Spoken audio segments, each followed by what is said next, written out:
oceans rise and thunders roll, I will soar with you above the storm. Father, you are king over the flood. I will be still, know you are God. When the oceans rise and thunders roar, I will soar with you above the storm. Father, you are king over the flood. I will be still, know you are God. I will be still, know you are God. I will be still, know you are God.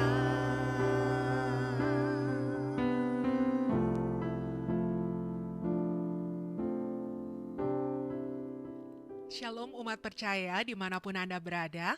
Senang sekali kami berdua dapat hadir untuk menjumpai kekasih-kekasih Tuhan. Dan doa kami biarlah anugerah dan rahmat-Nya yang baru senantiasa menyertai dan memenuhi hati dan pikiran kita, sehingga kita semua dapat senantiasa bersukacita di dalam Tuhan. Saya percaya bahwa Tuhan selalu ingin memberkati anak-anaknya. Untuk itu pastikan kita membuka hati untuk siap menerima apa yang baik daripada Tuhan. Pada kesempatan ini, kami rindu untuk membagikan mutiara firman Tuhan yang akan menjadi kekuatan dan tuntunan dalam hidup ini. Dan kita akan menyimak dari kitab 1 Samuel pasalnya yang ke-22, ayatnya yang pertama dan ayatnya yang kedua. Izinkan saya membacakannya bagi umat percaya. Lalu Daud pergi dari sana dan melarikan diri ke gua Adulam. Ketika saudara-saudaranya dan seluruh keluarganya mendengar hal itu, pergilah mereka ke sana mendapatkan dia. Berhimpunlah juga kepadanya setiap orang yang dalam kesukaran, setiap orang yang dikejar-kejar tukang piutang, setiap orang yang sakit hati. Maka ia menjadi pemimpin mereka. Bersama-sama dengan dia ada kira-kira 400 orang. Latar belakang dari kisah ini umat percaya dikala Daud mengalami pengembaraan karena dikejar-kejar Raja Saul ketika itu. Dan dia harus pergi dari satu tempat ke tempat yang lainnya, sehingga sampailah dia di satu tempat yang namanya Gua Adulam. Tidak kebetulan posisi dan keberadaan atau peristiwa di mana Daud ada di gua ini dicatat oleh firman Tuhan. Karena dari setiap apa yang terjadi di sana, itu menjadi sebuah berkat bagi kita untuk menghadapi kehidupan hari ini. Siapakah Daud? Daud adalah pribadi yang luar biasa, orang yang dikasihi Tuhan. Dia kemudian adalah Raja Israel secara keseluruhan dan kekuasaannya begitu dahsyat diberkati Tuhan. Tetapi kita lihat bahwa untuk mencapai hal itu umat percaya tidak instan, tidak mudah, tetapi dia harus melalui proses yang begitu sangat menyakitkan. Bahkan dalam perjalanannya terus kita melihat bahwa dia pun dikhianati anak-anaknya sendiri. Dia proses melarikan diri dari mertuanya yang tadi namanya Saul. Begitu dia hadapi dalam hidupnya. Tetapi apa yang dia hadapi, maka ini juga yang menjadi berkat bagi kita. Bahwa kalau Tuhan izinkan segala sesuatu dihadapi oleh anak-anaknya, maka tidak ada yang terjadi secara kebetulan. Di tengah kegilang-gemilangan Daud, seorang pahlawan yang luar biasa, dia pun berhadapan dengan masalah, pergumulan, tekanan kehidupan yang sama sekali membuat dirinya tidak nyaman. Dan itu tidak ada yang kebetulan. Dan di dalam Tuhan kita pegang firman-Nya yang berkata bahwa segala sesuatu diizinkan terjadi bukan untuk mencelakakan kita, tetapi mendatangkan kebaikan karena Allah turut bekerja. Nah, kalau kita lihat sendiri arti kata adulam, adulam itu artinya tempat persembunyian atau tempat yang terpencil. Dalam hidup ini umat percaya, kadangkala Tuhan mengizinkan kita masuk ke dalam situasi di mana tempat itu menjadi tempat pelarian, tempat persembunyian, tempat yang kecil, yang terpencil bagi kita, di mana mungkin tempat itu adalah tempat yang belum pernah kita hadapi sebelumnya dan berbeda dengan situasi kita sebelumnya. Di tempat itu mungkin gak banyak yang bisa kita lakukan, lalu kemudian kita tidak mendapatkan yang nyaman atau tidak mendapatkan sesuatu yang biasa kita miliki, suasana yang benar-benar berbeda. Sebetulnya kalau kita perhatikan dalam masa pandemi yang dialami oleh seluruh dunia, itu juga bisa menjadi gua adulam dalam kehidupan kita. Kita biasa melakukan kegiatan ini, kita biasa berdagang, kita biasa berkumpul dengan teman-teman, kita biasa pergi ke mall tanpa halangan dan lain sebagainya. Tetapi tiba-tiba satu dunia di shutdown.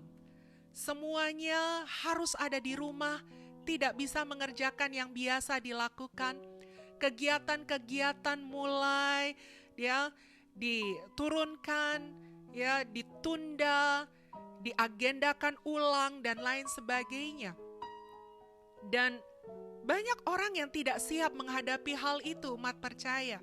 Yang biasanya sibuk, biasanya menghasilkan sesuatu, kemudian mengalami kekurangan, ada orang yang di-PHK, ada orang yang tidak bisa berjumpa dengan keluarga. Banyak perubahan-perubahan terjadi ketika pandemi itu kita hadapi. Atau dalam hidup ini, terjadi sesuatu yang tidak terduga dalam kehidupan kita dan kita mengalami perubahan yang drastis. Nah, sekali lagi bahwa kalau itu diizinkan terjadi dalam hidup kita, umat percaya, tidak ada yang kebetulan. Kenapa Tuhan izinkan kita ada dalam situasi yang terpencil? Dalam situasi yang berbeda dari situasi yang sebelumnya. Ada beberapa poin yang akan saya bagikan pada kesempatan ini. Yang pertama adalah Tuhan ingin membentuk karakter hati kita menjadi pribadi yang rendah hati. Ingat, Tuhan tidak menyukai pribadi yang sombong. Bahkan firman Tuhan berkata, Tuhan menentang orang congkak, tetapi mengasihi orang yang rendah hati. Nah, dengan situasi yang kita hadapi, Tuhan ingin membentuk kita agar kita tidak jumawa dalam hidup ini. Kebiasaan yang kita miliki terkadang membuat kita bisa lupa diri. Kita biasa menikmati yang baik, kita biasa menikmati yang berlimpah, kita biasa menikmati yang enak. Dan lama-kelamaan kita bisa lupa kalau itu adalah berkat Tuhan. Kita bisa merasa bahwa semua itu adalah daripada kekuatan kita. Nah, ada kalanya Tuhan mengubah situasi itu supaya apa? Supaya kita rendah hati. Kita menyadari bahwa tidak senantiasa kita bisa mendapatkan apa yang kita mau. Dan kita juga biasa, kita mampu menghadapi situasi yang kemudian berbeda. Yang tadinya biasa dilayani, yang tadinya biasa mudah mendapatkan sesuatu, tidak seperti itu lagi. Dan kita juga pada akhirnya nanti menjadi pribadi yang tough dengan segala keadaan yang ada. Untuk merendahkan hati kita. Nah, umat percaya dimanapun Anda berada, kalau Tuhan izinkan kita menghadapi adulam di hidup ini, Maka ingat baik, karena Tuhan ingin kita memiliki hati yang rendah di hadapan Dia.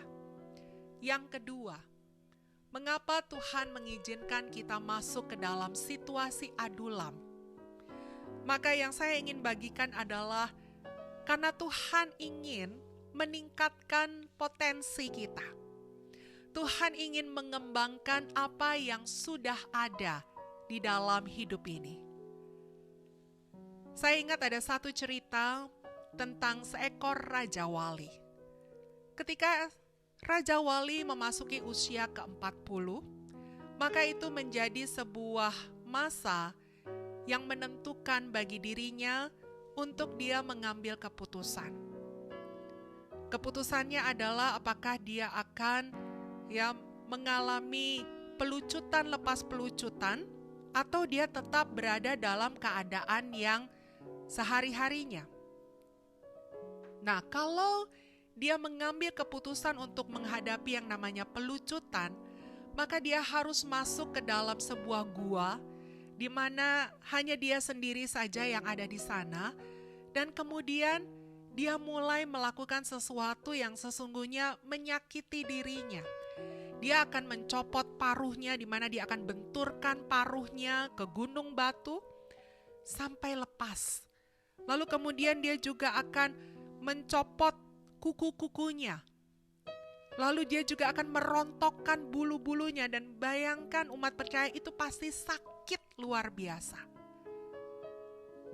Tetapi dengan dia mengambil keputusan seperti itu, nanti kemudian akan keluar paruh yang baru, akan keluar kuku-kuku yang baru, dan akan muncul bulu-bulu yang baru, yang kemudian akan membuat dia terbang lebih tinggi lagi, terbang lebih kuat lagi dari sebelumnya. Kalau dia tidak mau mengalami masa pelucutan, maka dia akan menjadi Raja Wali yang begitu-begitu saja, bahkan kemudian makin hari dia makin lemah. Umat percaya, kadangkala peningkatan dalam hidup ini harus ada harga yang dibayar. Tuhan izinkan kita masuk terlebih dahulu ke gua adulam untuk diproses, untuk mengalami sesuatu bersama dengan Tuhan. Di masa pandemi ini, banyak aktivitas saya yang juga dikurangi. Tetapi kemudian saya percaya bahwa segalanya ada tujuan Tuhan yang baik. Sehingga saya tidak mau menjalani masa pandemi dengan kesedihan, lalu kemudian menjalani roda kehidupan begitu-begitu saja. Tetapi apa yang saya lakukan? Saya belajar apa yang saya bisa pelajari.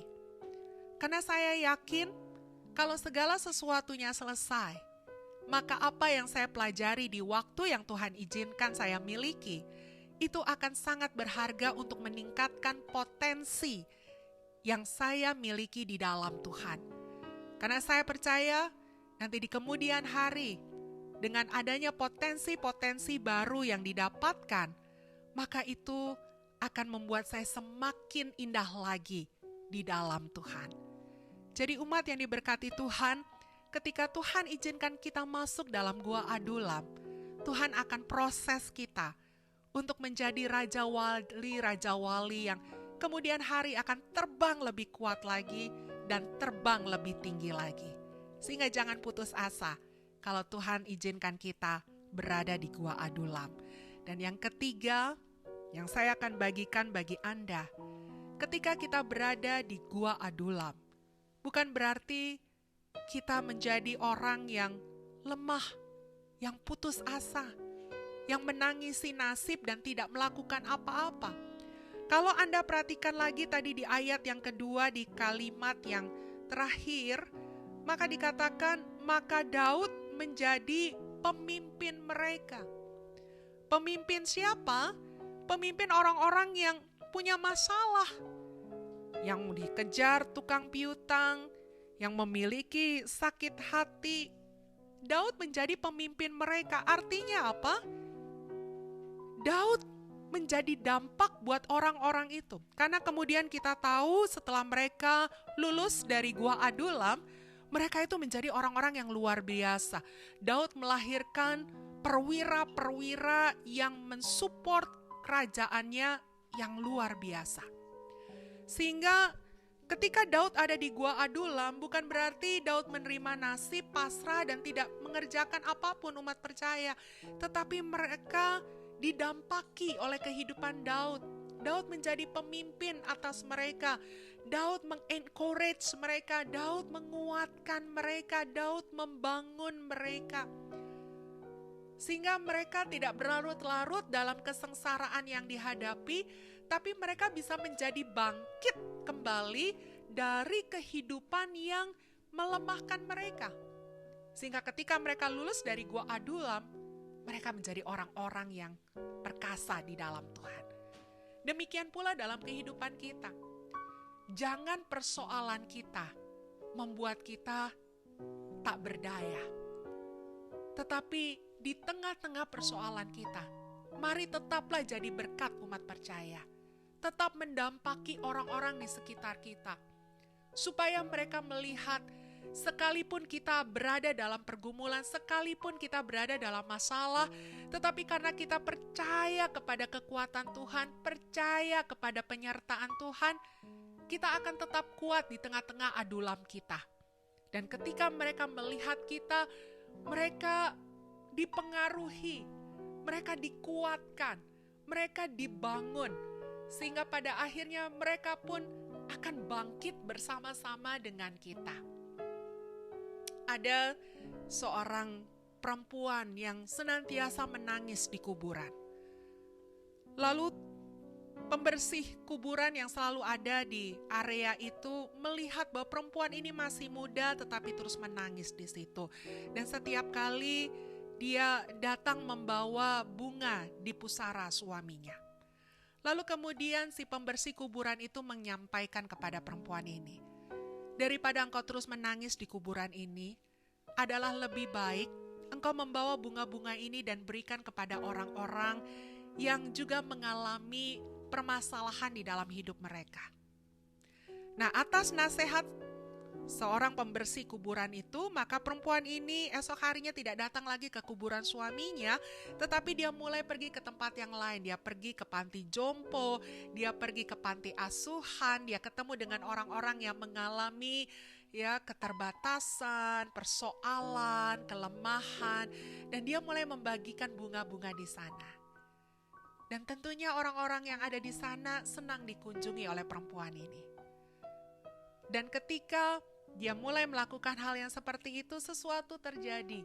Dia tidak lagi menjadi perempuan yang menangis sedih hati, tetapi terjadi perubahan di wajahnya. Dia menjadi perempuan yang senantiasa bersuka cita. Dan ketika dia kembali lagi ke pusara suaminya, bahkan tukang pembersih kuburan itu pun tidak mengenali dia. Karena dia tampil berbeda. Dan dia berkata, ketika aku menjadi berkat buat orang, ketika aku tidak berlama-lama dengan kesedihanku, maka Tuhan memberikan kebahagiaan kepadaku.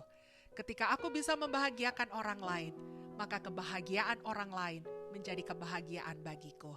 Umat percaya, biarlah kita seperti itu adanya.